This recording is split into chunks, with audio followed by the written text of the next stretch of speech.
Tom, a point today keeps our little unbeaten stretch alive, doesn't it? I mean, a pretty hectic one, lots of goals. What are your thoughts after that one? Well, too many goals. I'm disappointed with the 3 goals we conceded. I think they were the 3 attempts on target. Yeah. So that's not usually the case in many games when you have 3 shots and you score 3 goals. So we have to look at why, and that's not always the goalkeeper's fault. It's there's mitigating factors as to why it goes past him. But look, at the end of the day, they are a club that are fighting for their lives, I believe. I don't know what's happened with the rest of the results yet, but there's no easy games in this, and we've got no entitlement. What I will say is the fact that the game was played the way it was, and the personnel who we played, I'm pleased it was first half them lads and second half them lads, because I thought the last 35 minutes, or whatever it was, the finishers did what I wanted us to do the whole game, and I just thought there was a little lacking in confidence on the ball. Difficult surface for them lads in the first half, but it was no different for the lads in the second half, and I thought we grasped the nettle. So we responded really well. But I don't like to have to say to my lads at half time that I felt Ebbsfleet were running harder than us, competing better than us. That's a given in my team. So I was a little disappointed at half time, but we were in the game, and I was fairly confident that we could go and score another goal or 2.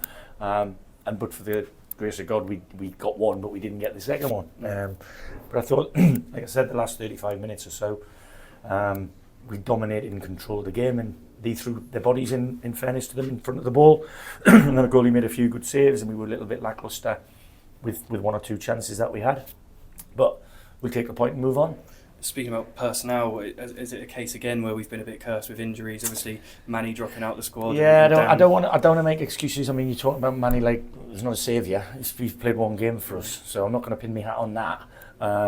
Young Keane's come in again, and he's done his best. But he's struggled in a team that, in my opinion, haven't done enough for him, our team. But we've got to move on to the next game, and I'll take the positives out of we weren't good enough in the first 55, 60 minutes, but we were excellent in the last half an hour. And the lads who came off, that's not a slant at them at all. It's more encouraging to see people like James Henry, like Kai, like Theo coming off the bench and having that positive impact. People have got to understand that they have been mainstays in this squad all season and have played a huge part of where we are. And the Mannies and the Dan Ellisons and the Keane Andersons will also play their part. But we're stretched. I'm not making excuses. We got 10 out at the moment. We've had 3 lads have operations this week.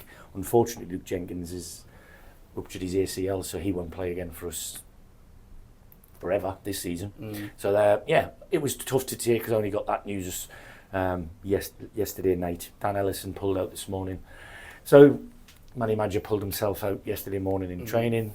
So you got to pick what you got to pick. Yeah. But we go on. Yeah, of course we do go on. I mean, it's not a loss, is it? At the end of the day, you take the point. We did mention before that it was not going to be easy, despite what it looks like on paper, where Ebbsfleet are in the table. So I think there was a clear sign of that as well. When we play these teams that are fighting for their lives, they're going to be putting a lot of effort in. I haven't seen the scores about today, but I looked at the scores on Tuesday night, and I wouldn't have picked any of them. And that'll happen. But teams will beat teams who the entitled brigade will expect to win games. People who say they're going to get relegated, we should be beating them. Why? It's 11 men against 11 men, and their 11 were better than us for 55 minutes. But our 11 were way better than them for the last half an hour. And that, we got to even break out of it in the end. So I'm going to be positive. I always am. We'll move on to the next game. Touch wood. I don't think we've picked anything up today. And I just want to mention young Levi Lang. He's been with us for about 4 weeks. Yeah. He signed a very short-term deal, and he's playing for no money. And he is giving us his best for an hour. I knew he could do an hour. But I didn't want to move too many square pegs into round holes. And I don't think he was the reason we weren't very at it in the first half. So great mention to him because he stepped up for us today. You mentioned, the final half hour we were playing a bit more like you want to see, so I guess it's asking for more of that on Tuesday night. Yeah, I mean, don't get me wrong. Look, we went to Altrincham and played a little bit of that kind of football and got with one great bit of quality from Frosty, which made Cam's goal, and the second bit of quality for Maxie's goal before he fluked it in the corner. But on Tuesday night, we didn't play anywhere near that well. Yeah.